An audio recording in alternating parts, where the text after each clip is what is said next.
Slovakijos kalnuose aplinkosaugai savanoriai pradėjo 2 kartus per metus vykdyti gremžlių surašymą. Aukščiausiose teritorijoje turistai turi įsivaikščioti visus slėnius, kad suskaičiuoti ar nesumažėjančių šių dekorogenių kalnų žinduolių dekoracija, sekanti maždaug 1000 individų. Šie gyvūnai surašomi pavasarį, vertinant atsiverstųjų jauniklių skaičių. Rudenį prasidedant rujai, kaip per kalnus plačiai sklendantis patinų kovų garsai. Gremžlių statuose įpratusi prie žmonių, todėl surašymas rengiamas palyginti paprasta. Įvertinti jų lytį, įfiksuoti jų tikslas polifoninės koordinatės, bet greitokojų gremžlių žmonėms pasivyti negali.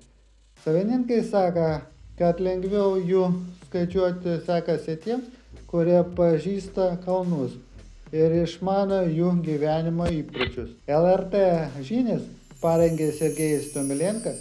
Iki pasimatymo. Yay! And I was like, why are you so obsessed with me?